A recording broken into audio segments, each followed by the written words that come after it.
Welcome, ladies and gentlemen, to this Critics Talks. We are talking to Romanian director Corneliu Porumboiu, and this is not your first time in Rotterdam. Your previous feature films have screened as well, previous editions of this festival, and you were the guest when your first feature film screened, 1208 East of Bucharest, a film that kind of recapitulates the Romanian Revolution and the fall of Ceausescu and the success and the lack of success of that attempt. Could I put it that way?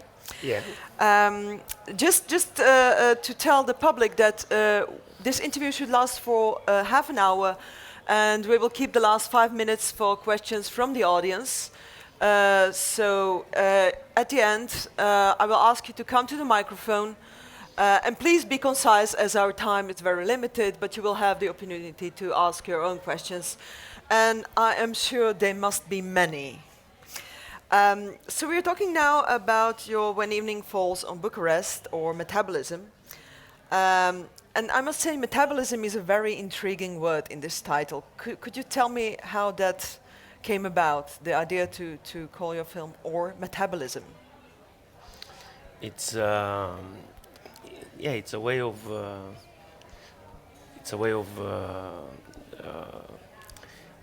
eating reality and transform it into the movie. That was the So it's a certain type of certain type of seeing, making cinema of the main character, and I felt that When the Evening Falls over Bucharest, it's coming from the song, which is at the end of the movie. Mm-hmm.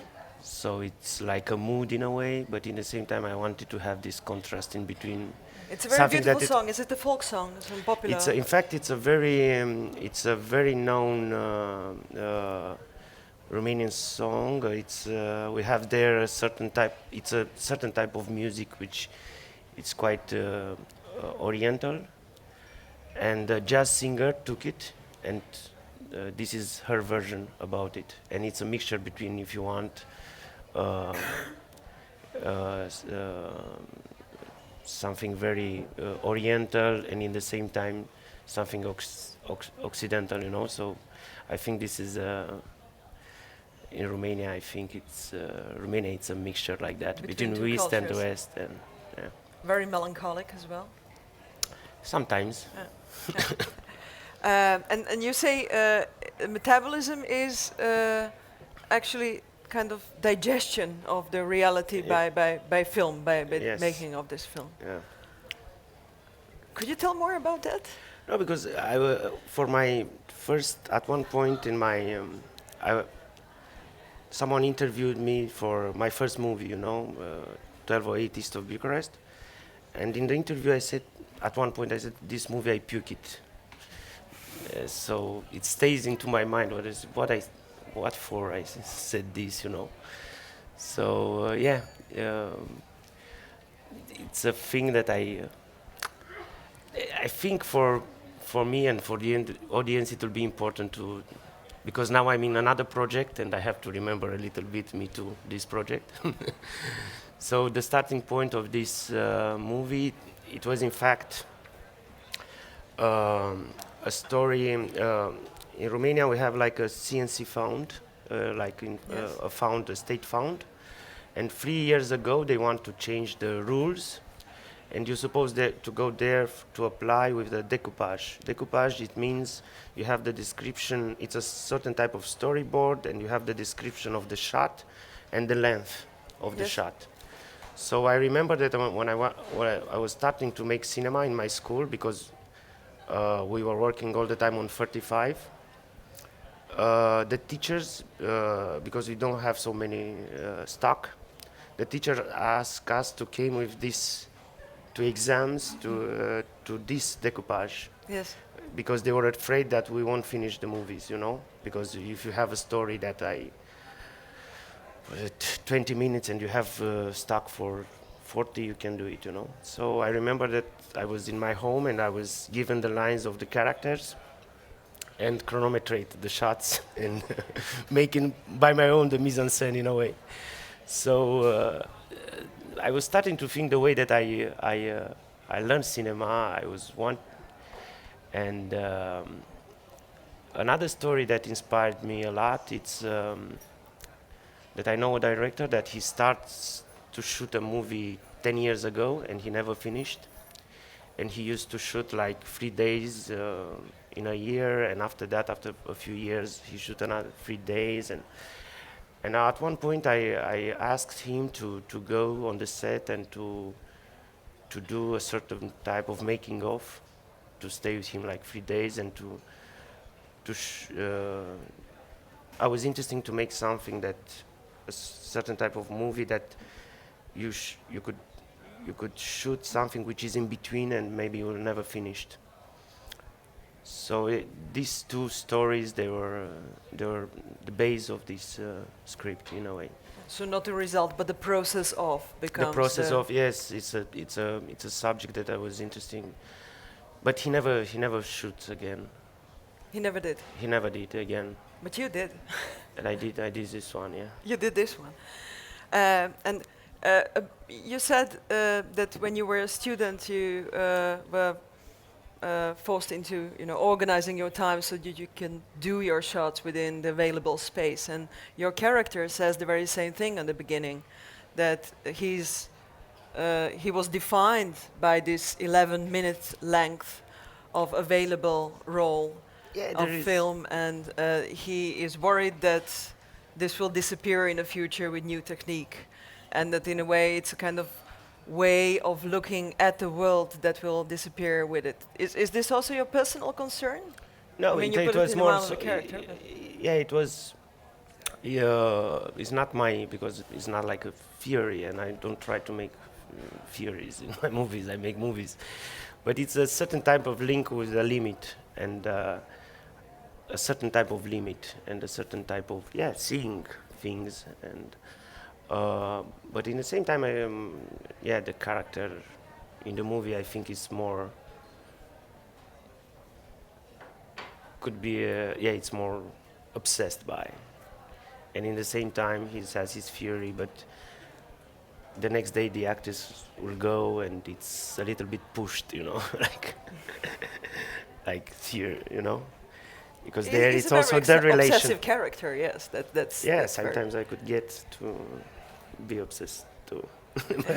But your movie is also. I mean, it's very difficult not to notice that it's built from very long shots, and one wonders when watching it. Oh, is this 11 minutes?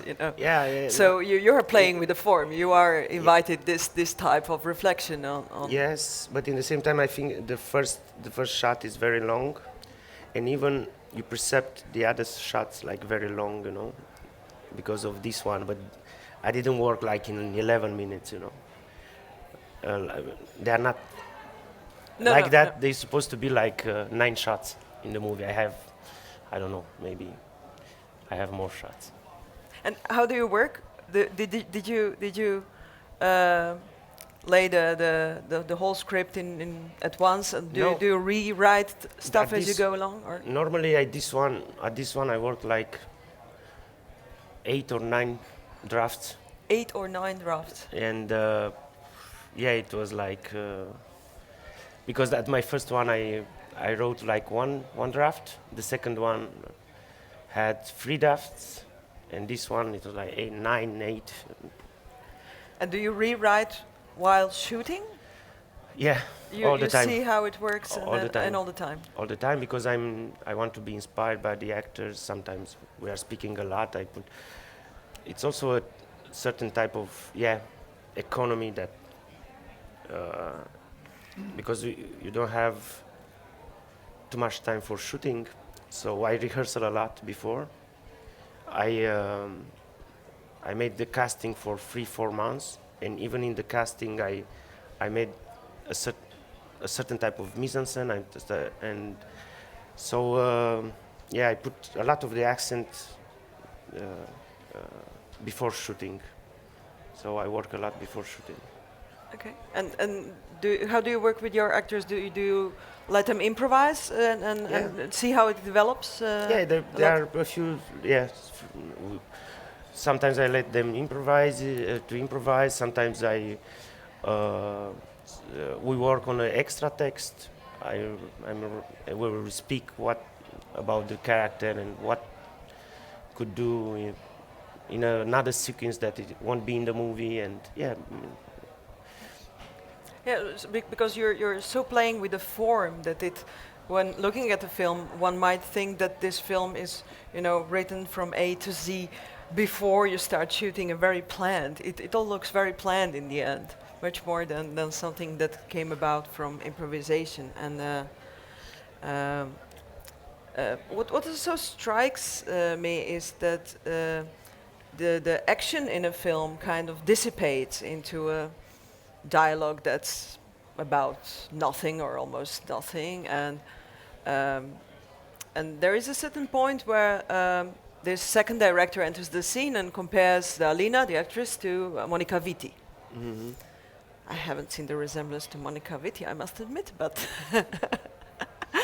it sounded to me like stuff guys say to girls to get laid. But anyway, the reference he's making is to Antonioni, of course, and then there is this embarrassing scene when Paul discovers that she doesn't know who Antonioni is, and is I was wondering, this reference to Antonioni cannot be completely an accident, because in Antonioni's movies, action tends to dissipate into this nothingness. Is this an important influence to you?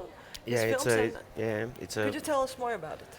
No, it's one of the directors that I love and influenced me, and in this movie, and maybe the movie that I made until now, it's a certain type of blow up of something, from 1208 Police and this one, it's all of them, all this movie, and I made a documentary now. I think that, which I feel it's ends something in my research in cinema. I think it's all of them. They are a certain type of blow up.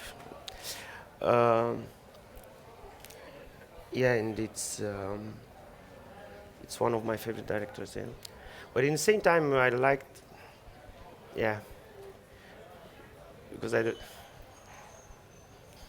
whatever. But what happens when? What happens when things blow up? What happens when the action, doesn't run its course but kind of stops? Why are you arrive at interested in this? something. At the end, you want to arrive at something. You search for something. What? Yeah, and it's. You should see my next movie. What is your next movie about? I'm very curious about that. Can you tell us a bit about it, or do you want to keep? Not yet. Not yet. But it will be a blow up of something. And your previous films were more explicitly social criticism in a way. This one, at least at the first sight, appears to be more personal, when we're talking about this link to Antonioni in his films, the social criticism is very oblique. It's not only like a message or a theory about the society, but just showing this emptiness and desolation. And that's a kind of commentary of our modern day lives. And is this film in a way also a kind of more social film that it appears at the first sight? Yeah, for me, yes, because all the time I was seeing, in a way, the cinema is linked with this type of mirror that you carry on the way, and in a way it's like I wanted that this director, particularly in this movie, to be a certain type of mirror, what it's outside. So a it's certain more type of mirror. Yeah. So I was thinking like that. The main character. A mirror of what it's outside. In the society. Yes. And what is in a society? No, because it has this type of it's very almost in his way of in what he speaks and in his body language is a big contradiction in a way. It's a big, it's a rupture there. It's very, yeah, it's eaten. It's eaten, it's metabolized. It's metabolized, right. And I was thinking like that, the main character. So this is, through him, a kind of portrait of our time, of our society, and In a way, yeah. perhaps it was it's kind of experience that we're stuck in something, or that we're, I don't know. yeah, Yes? yes, in a certain type of process Political process. and filmmaking process. Filmmaking process. No, but this is also a society process, or not? I guess what I'm fishing about is whether, your previous films were about Romania after the revolution, and well, some promises of that revolutions never came true, and the question is, how you would make a kind of diagnosis of the society right now, and whether the films do that in their own way, and whether this film is somehow, in an oblique way, intended to do the same or not. Yeah, Then you're saying that it is, in a way. in a way, yeah. I was thinking of that, yeah. Yeah. Okay, thank you very much. We have a couple of minutes for your questions, so if there are any questions, I would ask you to come to the microphone and ask them. While you are thinking about your questions, would you say that this is also a film about revenge? No, No? revenge, no. Well, revenge of a director who is rejected by his lover and writes her out of the movie in the end. No. No, because the story is that she has a small part, and during the process, in fact, he wants to expand her part. He wants to, her to become like the main character. It's also a blow up. Yeah. So by the end, he returns to the script. He returns to. Okay, so actually her in too much in a story. Yeah. Her presence in a story as a main character is a stepping out of the plan, and he's in the end back to the plan. Yeah. And not Back to the Okay, because somehow at the end it seemed that his motives for going back to the script were more personal than artistic, let's say. But that's not how you intended it. It's No, because in a way the way he speaks, it's another thing. Maybe sometimes he express very superior in a way. It's like because at the end it's a certain type of relation. It's between there's a director certain and violence in this relation. yeah, right? and a Yes. certain and he express in a way, but in the same time maybe it's a certain type of décalage between what he said and what he feel. A certain type of décalage, let's say dissonance. Dissonance, yeah. Between what he says and what he feels, yeah. and an impossibility of expression in a way that comes to light as such. Yeah, it's. On that note, I want to thank you for this conversation, and thank you all for being here. Thank you. I hope you enjoyed the movie, and hope to see you again in Rotterdam. Me too. Thank you very much. Thank you.